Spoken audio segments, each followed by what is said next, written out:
Bienvenue au Polysécure, épisode PME. Je suis accompagné de Cindy, Nicolas et Dominique. Comment allez-vous? Très bien. Très bien, merci. En forme, toi? En forme aussi.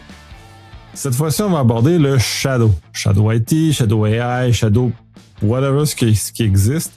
C'est essentiellement l'utilisation d'outils personnels dans un contexte d'entreprise. Jamais de fait de mauvaise foi, mais qui est quand même un certain problème cyber, licence et tout. Fait que je vais vous laisser aborder le sujet.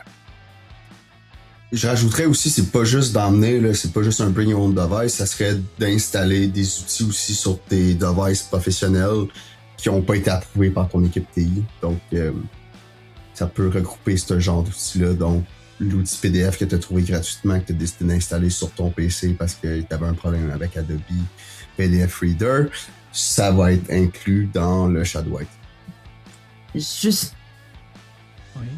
Justement, c'est souvent...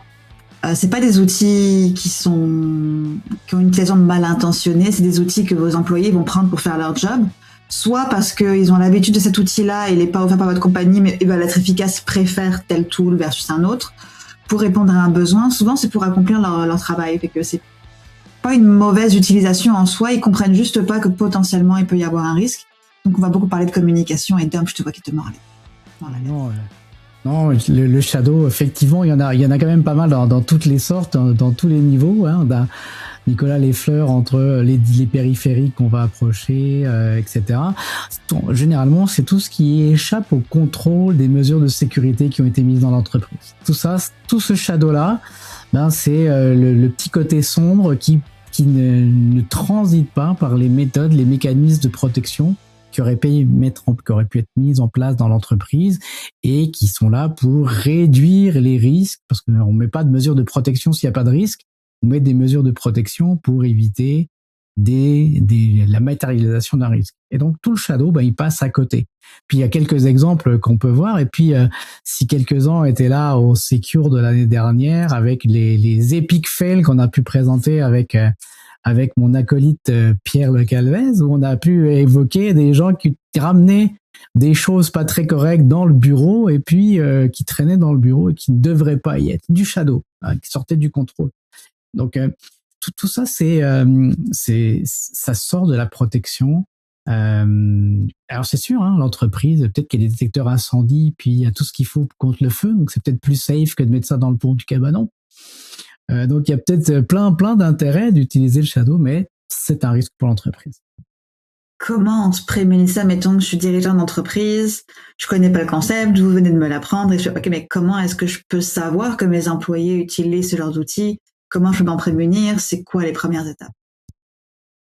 Ouais, je pense que vous savez, l'humain a horreur du vide.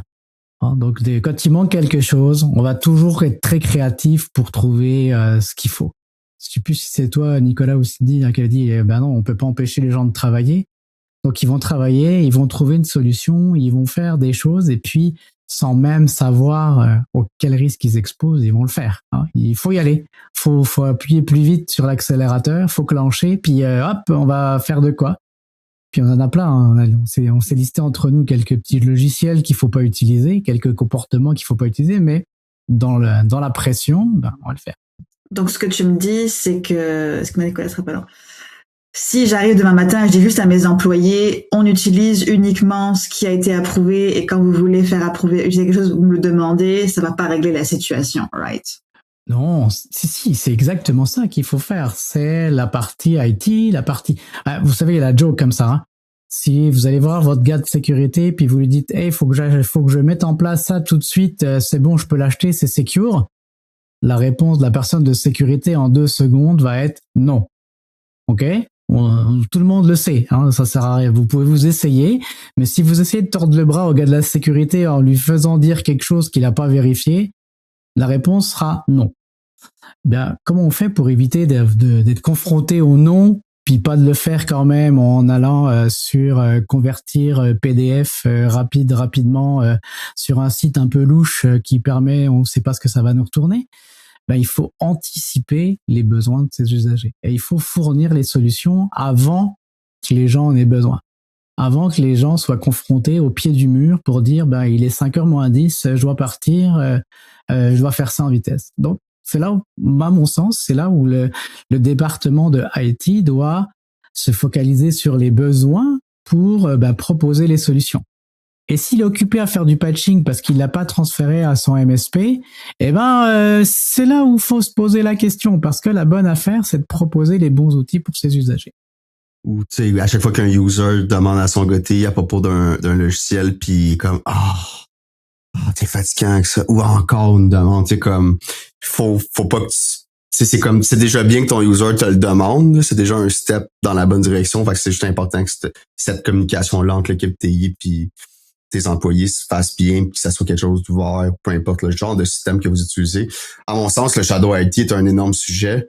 Je pense que premièrement, que tes employés soient pas local admin sur leur machine, c'est un bon step en avant. Ça va aider dans certains cas. Évidemment, si tu laisses tes users administrateurs sur leur PC et qu'ils peuvent installer n'importe quel software qu'ils veulent, ça rend le tout beaucoup plus simple. Essayer de trouver un convertisseur PDF gratuit en ligne. Puis ce que les gens, évidemment, souvent les employés ont pas de mauvaises intentions quand ils téléchargent ce genre d'outil-là, c'est que il y a un deadline, ils ont une présentation à faire, ils veulent impressionner leur patron.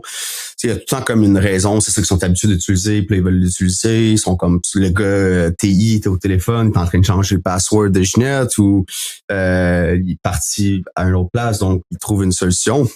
Ce qu'il faut que les gens comprennent aussi, c'est quand vous installez vous-même une application sur votre poste de travail, si l'équipe TI sait pas comment tu veux qu'elle soit maintenue à jour, cette application-là, elle n'a pas été déployée par Intune, elle n'a pas été déployée par GPO. Si on n'a pas un software qui fait l'inventaire de programme x86, ce genre de folder-là, c'est absolument impossible pour les gars TI de maintenir cette app-là puis s'assurer qu'on est à jour dans les différentes versions. C'est tellement un gros sujet, puis ça a été la source d'un paquet d'incidents aussi. Là, je suis sûr que chacun d'entre vous a vécu. J'imagine que même pour toi, quand tu fais du pentesting, c'est quand même du bonbon quand les gens installaient plein d'affaires qui n'étaient pas supposées, parce que comme tu le dis, quelqu'un a installé VLC parce que c'était cool de pouvoir lire des vidéos il y a 3 ans, puis il a la version qui a toutes les... C'est même plus des 0D, hein, il a eu tous les 0D pendant 3 ans de VLC, donc c'est sûr que pour toi, ça va être peut-être du bonbon. Hein.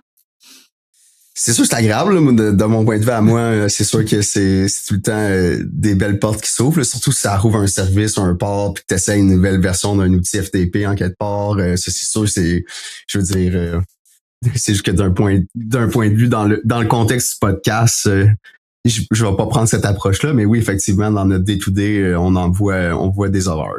Là. Et c'est là où le shadow quelque chose, IT, shadow hardware, shadow logiciel, shadow, puis on va basculer AI, mais tout ça, où ça échappe au contrôle, puis ça laisse des portes ouvertes, malheureusement. Encore une fois, sans volonté de nuire, mais à la fin de la journée, ça devient quelque chose qui est... quand c'est Nicolas qui les trouve, c'est cool, mais si c'est une personne mal intentionnée, c'est dommage de se faire avoir à cause de, on n'avait pas proposé l'outil corporate, on n'avait pas mis en place peut-être même la repository officielle qui dit, là, voilà la liste des logiciels que vous pouvez installer, n'essayez pas de chercher une version craquée quelque part parce que ça a l'air plus le fun. Donc, il y a plein de petites pratiques comme ça qui permettent.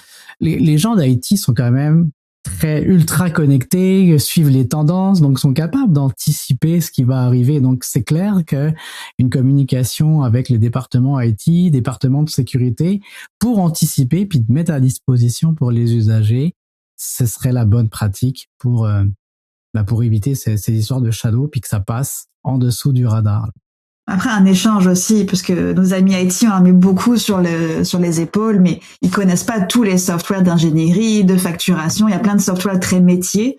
Donc là, il faut qu'il y ait vraiment une culture, en fait, simplement que dès qu'on introduit un nouvel outil, d'inclure les TI dans les échanges et pas uniquement les personnes qui vont l'utiliser. Et aussi, par rapport à ce qu'on a dit, c'est quand on parlait de mauvaise intention, c'est pas forcément utiliser un software louche, mais justement un software même très sérieux. On parlait de VLC, mais qui n'a pas été mis à jour dans les dernières années, qui traîne sur un laptop. À la base, c'était safe.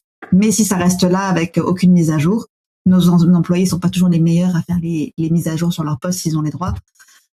ça peut être une problématique aussi.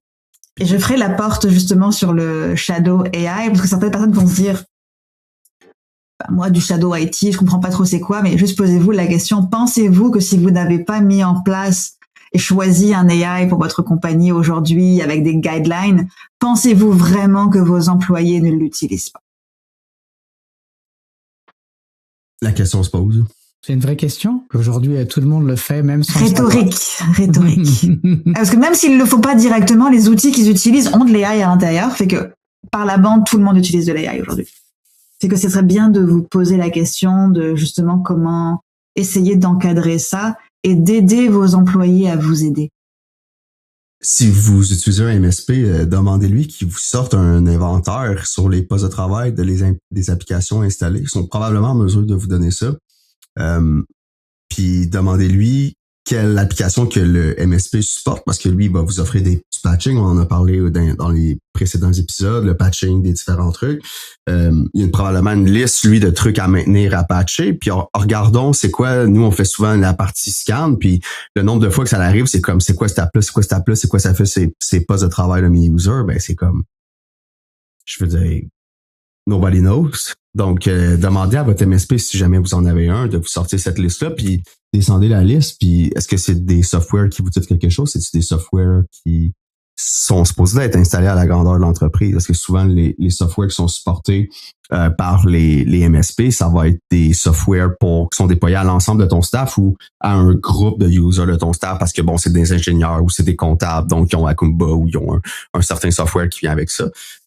Mais faites l'exercice où ça va être, on va dire, agréablement surpris, je vais dire juste surpris. Et faites attention, parce que là, on parle de vulnérabilité logicielle, ou en tout cas, de point de vue un peu menace de ce type-là, mais il y a aussi des licences parfois sur certains logiciels, et quand quelqu'un va installer un logiciel qui a une licence que vous payez pas en entreprise, vous voulez pas avoir un redressement puis avoir des licences à payer pour un logiciel que vous avez utilisé une fois puis que vous avez oublié de désinstaller. Donc, il y a du bon à supprimer, ou en tout cas, le Shadow IT est quelque chose de... Le Shadow étoile, là, parce qu'on en a plusieurs, il faut faire attention à ça. Oui, c'est un problème extrêmement complexe. Je vais juste finir, je vais te laisser aller, mais je vais juste dire, c'est un problème très complexe, là, sincèrement. Là, c'est quand même difficile, by definition, le Shadow IT. Mais ouais, c'est un problème extrêmement difficile à gérer en entreprise. Plus tu grossis, plus c'est difficile. Et surtout en PME, parce qu'on veut aller vite, et puis souvent, on est à un clic d'installation, et c'est la solution de facilité, d'efficacité, des fois, est privilégiée sans avoir le volet de à quoi on s'expose vraiment en termes de risque. La question se pose même pas, c'est juste, on est en train de faire quelque chose, il faut que ça marche. On se pose même pas la question de est-ce que ça pourrait avoir une quelconque incidence. Oui, tout à fait. Puis on va boucler là-dessus. Et c'est vraiment très humain comme contexte. C'est vraiment la communication avec ses employés est très importante, justement, des sensibiliser aux risques qui s'exposent, de mettre en œuvre des moyens pour justement pour communiquer, pour avoir des besoins, pour qu'il y ait des outils normalisés, que ce soit mis en place, puis que ce soit pas le département du nom qui soit dans votre entreprise, donc cette ouverture-là. Et justement, guider les gens à utiliser du AI, à utiliser leur logiciel, mais qui se fait dans un environnement pour protéger vos données, parce que si vous perdez le contrôle de vos données, vous perdez essentiellement votre entreprise. Fait que sur ça, on boucle. Merci énormément. Toujours très intéressant cette conversation-là. On aborde toujours des aspects inattendus.